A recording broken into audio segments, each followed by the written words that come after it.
How we doing, everybody? Tom Murray here from Future Ready Schools. So excited. Welcome to the official launch of the Future Ready Learner Design Process. So I'm Tom Murray. I'll be one of your hosts. And for Future Ready Schools, I'm the Director of Innovation, and I could not be more excited to introduce my good friend, our partners in this work. We've actually been working on this for a few years, and today is finally launch day. My good friend, the one and only Dr. Justin Alio. Justin, how you doing, my friend? Good to have you here. Tom, I'm wonderful. Thank you so much. So excited to kick this process off, and thank you and welcome everyone. We appreciate your time and your excitement for this project because we're really excited about this project. As Tom said, I'm the Executive Director of the Readiness Institute. We're so excited to partner with Future Ready Schools on this initiative. A little bit about the Readiness Institute at Penn State. We are an outreach initiative at Penn State University with Penn State Outreach. Our job is to make all learners ready for success beyond high school and be in Pennsylvania and beyond. So our vision is to take the skills, attitudes, and values necessary to make sure students can design and live a purposeful life. But the start of the Readiness Institute, the origin of it, actually came from the most exciting part from a group of industry leaders, educators, civic leaders, and foundations led by Dr. Stan Thompson of the Heinz Endowment, when he said, "What is readiness?" And they decided it's not just to get kids ready for life to post-secondary and careers and post-secondary university college opportunities, but to give them those skills, values, and attitudes needed to be successful no matter what comes their way in life and be ready for anything. And we do a lot of exciting projects, summer programs, and so forth. But this project today, we want to give a huge thank you to the Hillman Foundation for sponsoring this project. So thank you, Hillman team, for helping with the Future Ready design learning process. The design process purpose, it's really, as you see it, it's the workforce readiness, it's evidence-based learning, it's making sure all students are successful. The most important piece is to make sure that the learners are in the center of the process, that learners can be successful no matter what transformational or transitional stages they have in life, from personal, public, and professional stages. So we take all of those things, we combine them together, put the learner in the center to make sure, again, not focus on what they want to do, but focus on who they are and how can they get there. So by doing that, we want to make sure that everyone has an opportunity to participate in the design process. So we use a human-centered design approach where everyone has equal say in the process. They have an opportunity to express their voice through a variety of tools that we have used a lot of research around to get to the point to make sure all voices are valued at the table.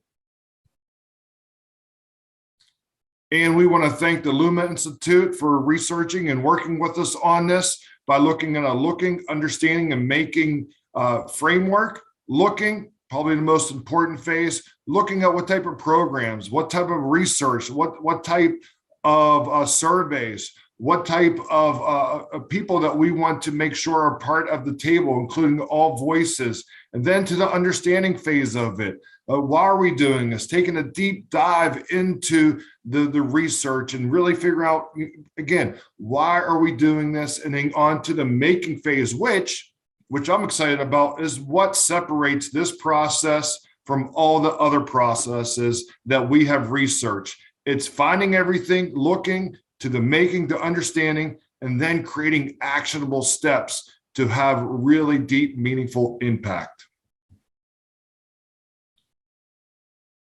All right, so go ahead and take a look at just a quick overview. You're going to see some things in action, and then we cannot wait to share what you're going to be able to take away for free and use in your districts in just a little bit. Have you ever been part of a meeting or part of a planning process where going into it, you thought your voice was going to matter, But at the end of the day, it really was just dictated by a handful of people holding the highest level of jobs in that position. Well, we've got a solution to support that. So whether your district is working on strategic planning, launching a new curriculum, working on something with students, envisioning what we're looking to do in a particular department at the end of a grade level, the Future Ready Learner Profile is a human-centered design approach to leverage your values of your community and put those into action. So let me give you an example.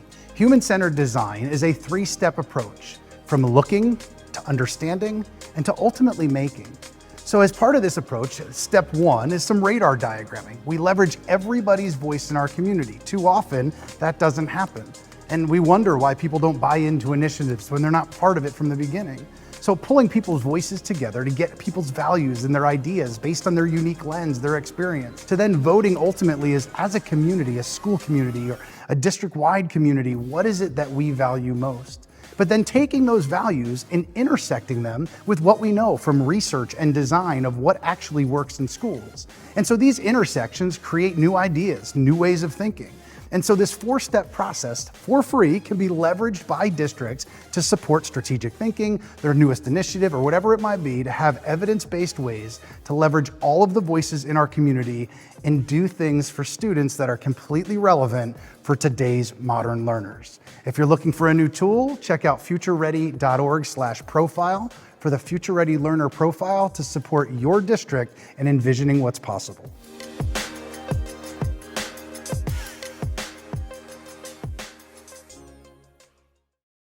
So I'll transition from the handsome guy in the video. It's always always awkward, Justin, to like watch yourself on the screen. But we wanted to give you just a quick video overview and actually watch this in action, because what we have been sharing with you, or will be sharing with you, we have actually beta tested at Future Ready and at the Readiness Institute with students all the way up to a few hundred district teams at some of our institutes, some of our partnerships before the release today. And so what you heard, what we're going to just kind of walk you through, it's not meant to be a deep dive and you're going to walk away like a facilitator trained, ready to go. Kind of a high level overview of the steps of the process. And you'll see some images of people actually doing the steps. You'll hear a testimonial towards the end. But what you just got a glimpse of is this planning and design process using this human-centered design approach. Step one, we're going to show you, we're going to be creating this radar where you're going to be soliciting every voice at the table.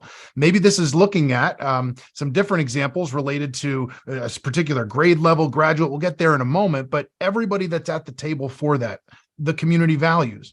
We're going to then take step two and take a look. What as a community do we value? What was fascinating in this process, we actually started, as I mentioned, a few years ago. We pulled together about 50 school and district leaders from around the country, some of our Future Ready advisors, and asked them, what is the need here? Because we certainly didn't want to reinvent the wheel to some of the other graduate profiles and other things that are out there. And they said some of the issues with what's out there is a lot of things seem kind of prescriptive.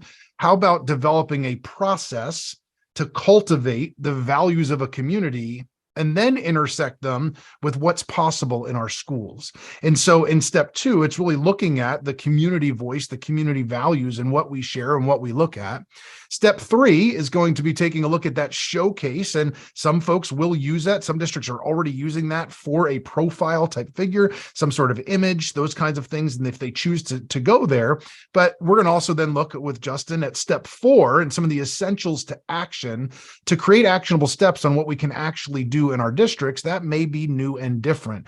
What's neat about a design thinking type of approach, it's meant to help solve problems. It's meant to create new thinking, and we're not just doing kind of the same old thing that may have not been working. And we're going to share just a couple of use cases with you, just examples. It's not limited to the only ways you can do it, but just some ways you can do that at a particular grade level. Maybe it could be used as a graduate type profile, or headlines looking down into the future as well. And so as we take a look here, the big question we're kind of wrestling with in our example here today are, what are the essential skills, knowledge, characteristics, and dispositions, kind of mindset stuff that learners need to possess in order to be future ready? And here at Future Ready Schools, we didn't want to just answer the question, give it to your district and say like, here you go, here's the answer key. because that doesn't value your voice. That doesn't value your learners. That doesn't value your community. And so we want to create this process to help you be able to do that with your community along those lines. And so step one, as you heard in the video, we call it radar diagramming. And what we're doing is taking that essential question that you see there. What are the essential skills, knowledge, characteristics, dispositions that learners need to possess in order to be future ready? And the way step one is laid out, and we'll have all the directions, it's all laid out for you. We'll share that with you. The way step one is laid out, every person does that individually first. It doesn't matter if it's a first-year teacher, a 35-year veteran, a school board member, a business owner, a community member, a student sitting at the table. Every one of those brings out their voice in the mix. I know many times in my own strategic planning, when I was at school and district level, it was often this notion of the loudest voice in the room often kind of got their way. And maybe you can relate with that. I know many times I've also sat in other meetings where a handful of folks monopolize the conversation, and you see many folks sitting there kind of quietly and not really have a say. Well, this design process is meant to force that not to happen so that every person gets a vote. And so when you're looking at step one, the first thing we do is answer that essential question individually through sticky notes. We try and make this as affordable as possible on your end. All the materials are pretty easy and you have them in your schools already. And they really brainstorm. What is it that I value? What is it that are my core beliefs around the skills, the characteristics, the dispositions? And we get some time to do that. And then we place that on the radar. And you'll notice that you see in the radar in the bottom right there, we actually place it into quadrants. As you can actually see a little bit further here, into the skills and the knowledge up top, characteristics and the dispositions. But if you look at the radar and taking a look there, that we have primary importance in the middle. What are those things that absolutely, when they leave us, it is a non-negotiable? What are those skills? To the secondary importance, what are those things that are super important, but we're not going to say is a non-negotiable moving forward? And then tertiary, on that outside, what are the skills, the knowledge, the dispositions we want our students living with that are, they're important. We're putting them, we value them, but we wouldn't put them there. And so it gives folks the opportunity to put down those skills, those values, what it is that they care about most in our communities, but then kind of rate them a little bit. Once we take that in step one, we actually start to group them as well and say, okay, as a community doing this, what does this look like? This might be a group of 12 people doing it and another group of 12 people side by side and being able to compare as well. And in step two, what we do then is we look holistically, and sometimes there might be 100 responses on there, but broken out. You're seeing a picture of just a small segment of it. And then as a community, we start to say, okay, let's whittle these down. Where is there overlap? Where is there things that are very similar that we can group together? What are the main groups and how would we rate them in our community as to really what matters most? And then as a community in step two, we really analyze. Every person has a number of votes and they get to vote on here's what I think is most important from a community end. And they physically place those votes on there. What happens then in step three, what we're able to do, and again, just kind of a quick high level overview, is taking those pieces and saying, okay, here's what we as a community value, and breaking it down in that simple step of, okay, what are those main pieces, the main elements that we say, main characteristics, dispositions, the mindset pieces that we value it. And then we're going to create that future ready learner showcase, which many districts go to this point and do some sort of profile. They have some sort of image, maybe with the student, some words around it. So we're going to help you get to that point. But as we were starting to say, what really separates step two and step three, where some districts are saying, okay, we've gone through a similar process, and there's other things out there that kind of bring us to that point. We want to be able to share with you then what we can also take that from a human-centered design end and say, okay, now that's kind of the foundation, the basis of it, some of those foundational skills. Here's what we absolutely believe. But now what do we do with it? So taking a look at it, we'll get into some of these use cases and some examples, but taking a look, some of the traditional, in my opinion, and having been part of a lot of different graduate profile type conversations in different districts previously, is does a first grade teacher see themselves in that mix? Does a fifth grader as a student understand what that means to them? And sometimes there's kind of disconnect. It might be a great image for a district, but what does it mean for kids? It might be a great image for a district, but what does it mean for instructional practices or programming or those kinds of things as well? And that's why we want to move it as well to this step 4 of the essentials that we've identified as a community to actions. And what is that ultimately going to look like? So Justin, I'll turn it back over to you. Thanks, Tom. And to Tom's point, steps 1, 2, and 3, those are some of my favorite steps. As a former teacher, principal, and district leader, I valued the voices of everyone I worked with so much. Don't tell me what I want to hear. What kind of skills do you want? What kind of skills do you wish you had? What kind of skills do you want for your kids in your class? We got to that point at step 3, we had all these nice maps and everything, but here's where the magic happens. As an administrator and teacher, we always said, what's next? What are the pragmatic steps to get us to our vision? And that's what we're going to be talking about and jumping into next. So step 4, moving into the essentials to action. And this could look like a lot of different things. This could look like Tom said, a graduate profile, or it could look like many other things as we look at future ready grade learner. And we're going to get in some sample cases right now and talk about how this could be used, because it doesn't have to be used just to hang up on the wall and say, here's what our district values, and at the end of graduation, this is what we want to be. It could be used in a lot of different ways. Let's take, for example, the future ready grade learner. Let's get a 9th grade together. What do we want students in 9th grade to achieve, or 2nd grade as they leave going into intermediate phases in their grade level? Or it could be used as a team planning. Science team gets together and we want to do department goals. Let's use this process to determine our department goals. Let's look at a future ready graduate profile. Let's look at what we want students to be when they graduate high school, and then backtrack all the way from kindergarten to 12th grade, those steps we have to do in order to achieve those. And let's look at a future ready headline. Okay, our students graduated. Great, this is wonderful. But 10 years from now, where do we want those students to go, and what does that look like? And how are we going to get our community wrapped around it?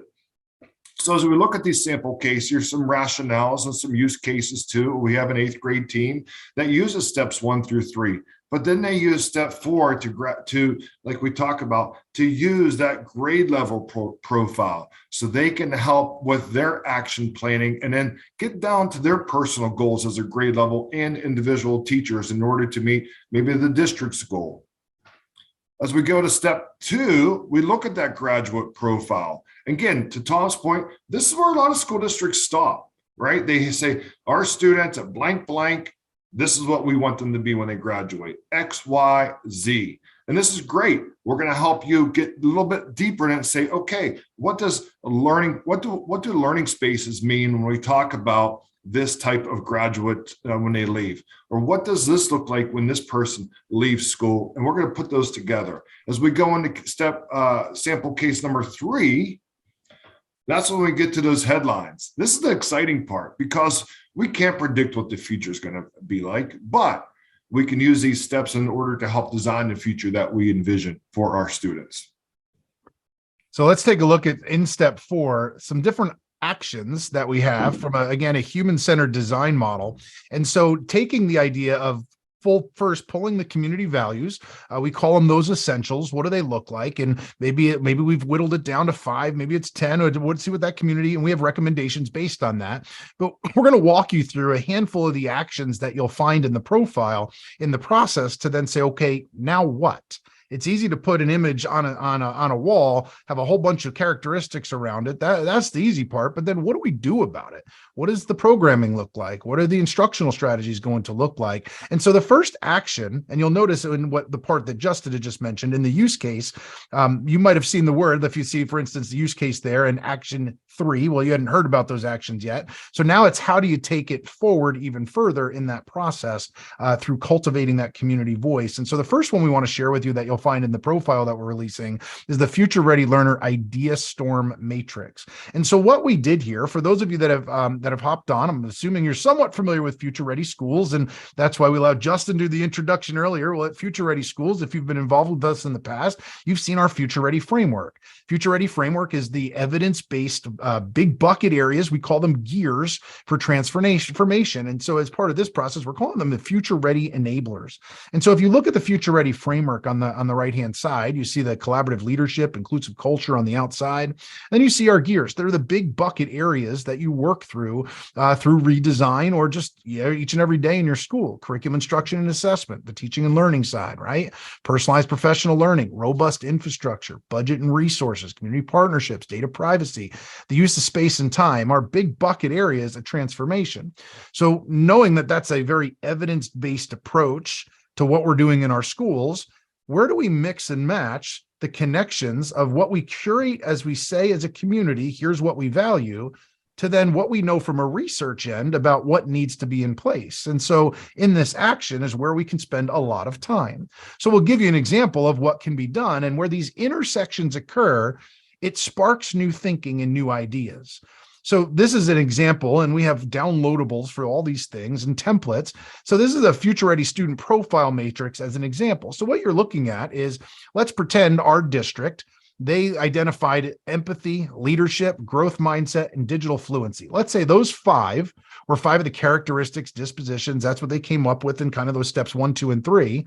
But then they said, okay, well, now with the Future Ready framework, let's pick one of the three of the gears in this case that we're working on, 3 of the gears that we've prioritized, 3 of the things that's a starting point. And now we're going to intersect them. And so in these intersections, what starts to happen is we have the intersections, as you see down the left, not all of them, just 3. We have across the top, the essentials that we've created, we've cultivated as a community. Now the question becomes, well, when they intersect, what could we do? What could it look like? And so taking a look, curriculum instruction assessment, the teaching and learning side, empathy, that's a prime example of every district, every educator I know would say that's important. All right, well, what's it look like? How is it taught? Who owns it? What does that look like? And so creating empathy and curriculum instruction assessment, taking those two, putting them together and saying, okay, well, where is that intersection? What might that look like? But let me give you another example. Where might empathy intersect the use of space, learning spaces? And as we process that, that's not a typical question that we might wrestle with. Where might empathy intersect with our community partnerships? How can we build empathy in our students and build that life skill with our community partnerships? Now, the first one that I threw at you, the curriculum instruction assessment, that's maybe kind of our typical thinking of, yeah, where do we do it on the teaching and learning side? But what about in our space? What about in our partnerships? Or we can take another one, leadership.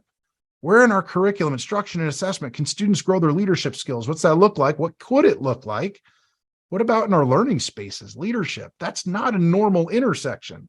But when we take things that are intersected, a gear and a skill that are not normal intersections, it forces us to think differently about it. Leadership and community partnerships, what might that look like? And so you can see just a quick example from one of our beta tests, choosing the gears on the left, the skills that we value across the right, and saying, okay, what can we do? You could use it to start and say, okay, where are these things intersected? What does it currently look like? But this is actually looking at what could we do in new and different ways. And so one of the actions here related to that, again, summarizing, takes the Future Ready framework and intersects it with what we value, what we say we as a value as a community, to look forward to say, what are we going to do in these areas? What could we do? What could we be possible? And then having the community weigh in on many different ideas. So that's one of the actions as an example. Justin, action 2. Tom, just to recap action 1, one of my favorite steps in this, they're all my favorite, but one of them is action 1. I mean, this is where the smoke happens in the room, right? This is where it's important. And in all these steps, but this is really important that you have to have multiple voices that equal a variety of different backgrounds at this process, because you don't want one person coming in and one group of people. You want students here, maybe you want teachers, maybe a district leader team gets together and they do this. But this is really where you as a leader says, okay, what pragmatic steps do we need to take in order to achieve the profile that we set out? And this is where people sometimes look at like, boy, I don't know if we can do this, but what about this? And those ideas start building from each other. And I love this step so much. And what I love about it also, that it goes back to the enablers that's research-based, that Future Ready schools have already done. So you take ideas that are generated from stakeholders by those people that live there, and also tie it to research-based practices. Thanks, Tom. We're going to action 2. So let's talk about the why, how, and what. We always hear about these in school meetings. Oh, why are we doing this? How are we going to do it? What are we going to do? So let's apply that to what our vision of our school, those essential skills that we talked about. So let's look at why. Why is problem solving important? When we think of why, let's think of vision, right? Let's look at why leadership. Well, we want all students to be leaders of their own destination, no matter if they were born as a natural leader and need to work on those skills. Why is this important in our school's vision? Why is growth mindset important? And again, I may have my own perception why it's important. And in all the beta tests we did, people said, boy, I thought that was important, but hearing these other people talk about it, we weren't on the same level. And so I have this whole new perspective of why growth mindset is important. So as people are going through this process and everyone has a voice, your vision and your meaning of what some of these digital literacy skills or empathy looks like may change a little bit through this process as you start going through your why, your vision. Then it gets to the how, kind of your mission. Okay, what are we doing now? Let's look at growth mindset. How are we going to achieve this? What's the mission look like from this? Are we going to achieve growth mindset by starting morning practices in the morning time, dedicating time every single day?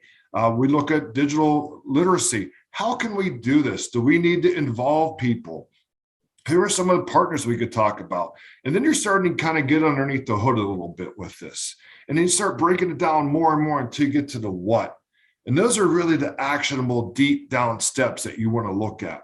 So we look at what are we going to do specifically in order to achieve digital literacy in our schools. So we're getting big vision and we're narrowing it down to how and then to the what. Or you may want to start at the what. Somebody wants to start on the why, and you're putting your ideas up on this why, how, and what chart, and then you're taking a step back, and then you start getting deeper into the meaningful of what you are doing as a district, and then all those essential skills start becoming words, to start becoming beliefs and practices in your school. Oh, Tom, I just noticed too, what's really, really cool about this process, and we have beta tested and tried this and had people read it, cold reads for the first time, is that we have suggested times for every activity. So if you go to the Future Ready Design Process website, you can see not just videos, not just the steps how to do it, but a whole facilitator's guide process, the recommended times. This should take 10 to 12 minutes. And the materials that go along with it. So if you want to do action step number 2, to Tom's point, we have the templates laid out for you, all for free. We have the materials that you need, Post-it notes, markers, stickers, whatever you need, all of that we have laid out for you. So if you go to the website, all this process, facilitator's guide, it's laid out for you. So you can take it, read it, and apply this tomorrow to your school district. And everything has been tested, tried and true with hundreds and hundreds of educational leaders. Here's an example of the how, what, and why, and what chart of we have in this picture right here, we have a district leader, teachers and counselors working together on what that is. And I could tell you, I remember this specific example. Someone said, wow, I didn't understand your why looks a little bit different than my why. So it's interesting to hear you say that. That's why this is so powerful, this step right here. Love that, Justin. And let's take a look at a third action. I think many times when you take a look at like a graduate profile, like those kind of intro steps and, knowing some of the folks that are here, knowing some of the work that your districts have done, sometimes we almost look at that as an end point, right? That's really the beginning point for our kids. And so I think our perspective on that matters. And to one of the pieces Justin alluded to earlier, what do we hope for the success for our kids 5 years from now, 10 years from now? So one of the actions, community actions to create is it's called the Future Ready headline, meaning and picking a time 5 years out, maybe 10 years out. And obviously, like Justin said earlier, the future is really hard to predict, but what does success look like? And so going back to the looking, understanding, making, part of these actions are the making, the creation, right? And so part of it is creating through this Future Ready headlines, almost like this newspaper type of, here's a student 5 years into the future after graduation, and this is what we deem success looked like. Because if we can't identify what we think success may look like in life in just different ways, like what are we building towards, right? So an opportunity for the community to come together, again, diverse perspectives to come together to say, this is what we would see, this is what we would hope from one of our graduates 5 years from now, and this is what success may look like. So again, we've just given you a real high-level overview on the website that we'll share again a little bit. You saw it in the first video. You will see kind of a step-by-step facilitator's guide. The website's really geared for the facilitator of this process, but you will go to see those steps in detail with recommended time and materials, as Justin had mentioned. But I'm going to turn it back over to Justin. You can hear from an executive director from one of our last beta tests that we did. So Justin, I'll let you introduce here. Hey, thank you, Tom. This is Angela Mike. Angela is the executive director of Pittsburgh Public Schools Career Technology Education Program.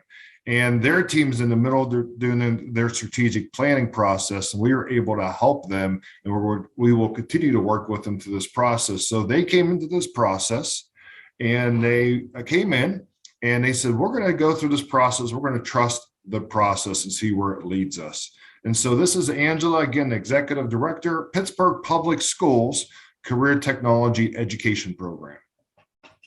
Hello, I'm Angela Mike, Executive Director of Career and Technical Education for Pittsburgh Public Schools. Today's process going through with my team, the Future Ready design process, was phenomenal. As a team, we were able to work through a process of figuring out where do we go in the next 5 to 10 years in career and technical education. What would the future look like for our students in 5 to 10 years from now? But we did that through this human-centered design process. It helped everyone on my team have a voice. It also had me have a aha moment that the way that we broke through the process and thoughts and what we thought would lead the conversation about where we're going, I didn't exactly agree with, but this human design process brought everyone's voice into it, and then I was able to even look at things from a different lens as the leader of career and technical education. So I'm grateful for the process. We are going to continue with the Penn State's Readiness Institute and using that human design centered process to create our strategic plan for career and technical education in Pittsburgh. And I'm extremely excited and had a very productive day starting our process.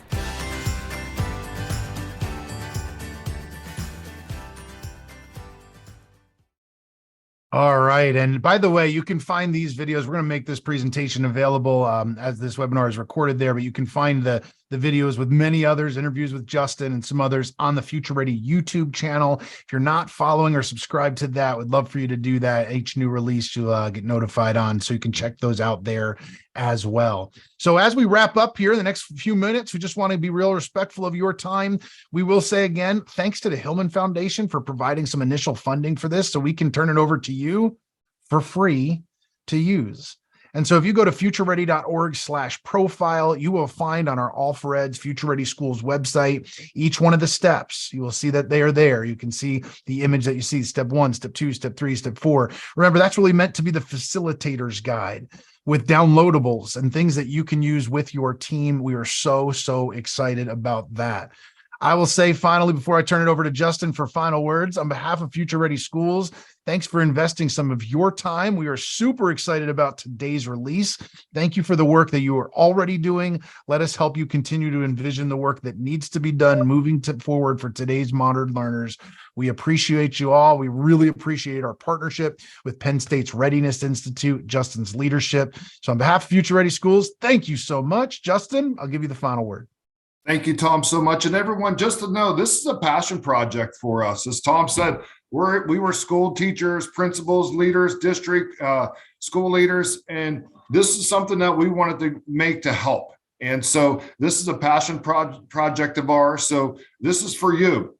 We have access to a lot of school districts to work with, and we saw the same thing over and over again. So we wanted to do something, put something together to help you as school district leaders, and not just as school district leaders, for teachers, for students to get together to do this process as well. So we want to thank Future Ready Schools, thank the Hillman Foundation, and Tom, thank you so much for making this dream a reality, and thank you everybody who tuned in today. We really appreciate you. Hope you go to the website, check it out. We did drop our emails into the chat and website, so please reach out if you have any further questions. Thank you. Thanks, everybody.